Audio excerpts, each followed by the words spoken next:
Apa sih yang merugikan dari deputy state? Itu tidak ada. Bahkan menguntungkan rakyat itu sendiri.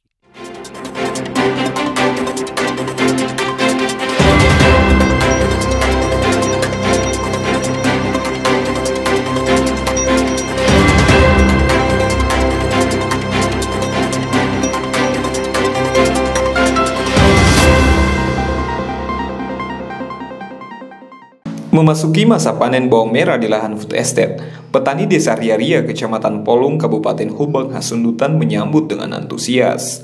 Pasalnya panen ini dianggap sebagai berkah bagi masyarakat Hubang Hasundutan. Mewakili Menteri Pertanian Syahrul Yassin Limpo, Dirjen Hortikultura Prihasto Setianto, perwakilan Kementerian Maritim dan Investasi, perwakilan Gubernur Sumatera Utara dan Bupati Hubang Hasundutan Dosman Banjanahor melakukan panen bersama di lahan seluas 215 hektar. Panen bawang merah dilakukan secara bertahap hingga April 2021 nantinya. Dengan keadaan begini pertanamannya, dapat 10 ton, 3 per hektar. Pak Dirjen, bagaimana panen bawangnya hari ini, Pak Dirjen? Alhamdulillah, ya. Tadi petugas statistiknya langsung yang melakukan ubinan, ya. Saya tidak ikut-ikutan, saya ikut menyaksikan saja. Mereka sendiri yang mengatakan, yang menimbang, nggak ada rekayasa. Mereka ngambil dari mulai yang paling jelek, ya, sampai ke yang paling bagus. Setelah di rata-rata masih dapat 10 ton. 10 ton per hektar ya, Pak? Ya. Luar biasa, itu target yang luar biasa, Pak, berarti. Ya, sebagai apa? Percoba pertama kali gitu nanam di sini, ya, lihat nih. Ya. Ini lahan bukaan baru pertama kali ini nih. Ibu-ibu nih panen nih.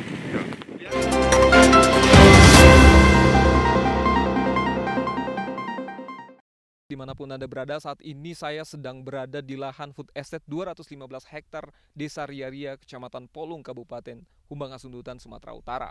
Saat ini saya sedang bersama dengan Pak Manalu Lumbang Batu. Beliau adalah Ketua KUB. Pak, sejauh ini bagaimana peran kelompok usaha bersama atau KUB Desa Ria-Ria ini, Pak? Ya, menyikapi perkembangan dan tujuan pemerintah untuk mensejahterakan rakyat, KUB ini kita dirikan menjadi satu kelembagaan di mana KUB ini menaungi 7 kelompok tani dan 163 anggota petani. Untuk yang 215 hektar yang sudah dilakukan penanaman dan sekarang kita lagi panen perdana. Program apa kelanjutannya nanti kita akan pelajari apa sih tanaman yang akan kita butuhkan di kemudian hari, apa yang dibutuhkan oleh rakyat, dan tahapan-tahapan apa yang mesti kita lakukan, dan market mana yang harus kita tuju. Seperti itu program ya garis besarnya.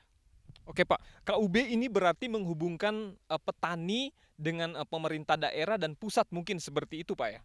KUB ini berfungsi sebagai tempat wadah bersama, wadah bergotong royong oleh seluruh petani yang ada di hamparan 215 km dan tidak tertutup kemungkinan untuk hamparan yang sampai 1000 hektar dalam program 1 tahun ini.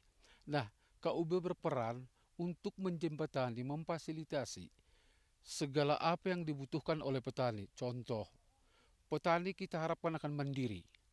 Hasil daripada penjualan kita ini, hasil daripada panen kita ini akan kita kumpulkan dan kita kembalikan lagi ke petaninya untuk melakukan penanaman terus-menerus. Jadi dia tidak stagnan. Nah, KUB berperan penting di sini untuk memfasilitasi ini. Bagaimana hubungan kita nanti kepada pemerintah? Bagaimana hubungan kita kepada pemerintah daerah? Bahkan ke stakeholder lainnya. Atau mungkin ke off-taker lainnya, KUB lah yang melakukan negosiasi atau melakukan permintaan-permintaan kepada pemerintah agar kiranya ini tetap berlangsung terus-menerus seperti itu.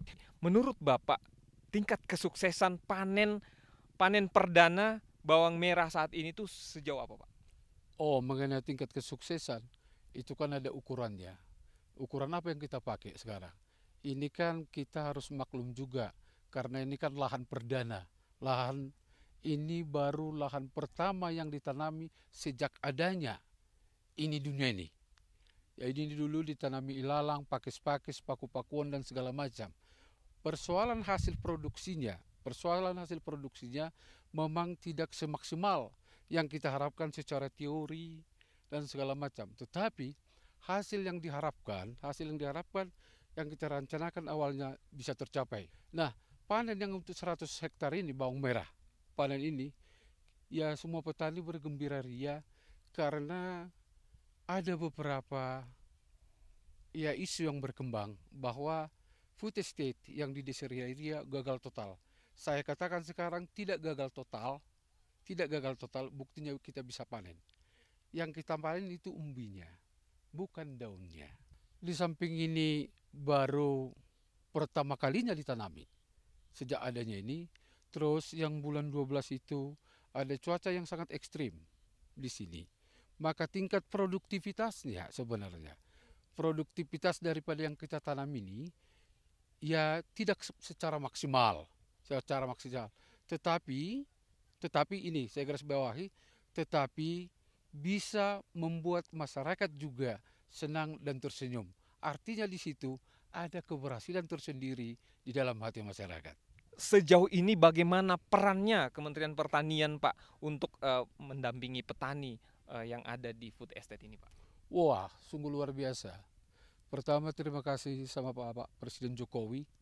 Terima kasih kepada Bapak Menteri Pertanian, kepada Dirjen Horti, dan salah satu di sini ada direktur. Itu direktur STO yang tiap hari di sini. Pak Tommy yang memberikan waktunya. Baik pagi, siang, sore, dan malam. Tidak kenal waktu. Terima kasih untuk beliau. Dan Oke, Pak Ketua KUB. Sepengetahuan Bapak, dengan panen perdana ini kira-kira rata-rata nih Pak, per 1 hektar itu bisa dapat berapa ton, Pak? Kalau kita rata-ratakan seperti tadi mungkin ya, sudah konferensi pers, itu Bapak Dirjen, kebetulan di target kita memang pas seperti yang dikatakan oleh Pak Dirjen tadi, oleh PPL kita, petugas-petugas di lapangan karena sistem UBIN, dan itu langsung kita timbang, dan hasilnya sungguh bagus. Pak, boleh tahu Pak berapa harga per kilogramnya, Pak? Untuk saat ini strategi market ya. Strategi market, kita sekarang menjual ke off-taker itu 18.000 per kilogram. Masalah jenis besarnya, mulai dari menengah sampai besar itu 18.000. Tetapi yang kecil, yang berbentuk seperti urat-urat itu, yang kecil-kecil itu kita harga 13.000. Banyak di luar sana yang mengatakan bahwa masyarakat dirugikan dengan adanya food estate ini karena katanya pertanian ini terkesan dipaksakan. Menurut Bapak gimana? Oh tidak, kalau kata dipaksakan itu enggak. Apa sih yang merugikan dari food estate? Itu tidak ada. Bahkan menguntungkan rakyat itu sendiri. Kita tidak pernah menebang pohon, itu tidak pernah. Bahkan ini hamparan ini, itu sudah dari dulunya, dari dahulu kala, yang tumbuh di sini hanya pakis-pakis, paku-pakuan, dan tumbuhan liar lainnya. Yang bersemayam di sini adalah babi hutan, tidak ada yang lain. Jadi apa yang dirugikan? Kita tidak merusak ekosistem, kita tidak merusak hutan, bahkan satu kayu pun tidak ada ditebang di sini. Yang lebih sejahtera. Luar biasa. Itulah Mania, dimanapun Anda berada. Tadi kita sudah berdiskusi panjang lebar dengan Ketua KUB, mengatakan bahwa ternyata masyarakat sangat senang sekali, sangat berbahagia sekali Pak ya, tersenyum semringah. Karena saat ini di lahan yang dulu tidak pernah sama sekali diolah, kini berpenghasilan ya Pak, bisa mencapai ratusan juta Pak ya, kalau 18.000 per kilogram. Bahkan miliar. Iya, 18.000 berarti untuk 1 hektarnya kalau 10 ton berarti kan 180 juta Pak. Wow, luar biasa. Oke, terima kasih banyak. Saya dan kameramen pamit dan undur diri dari hadapan Anda. Terima kasih.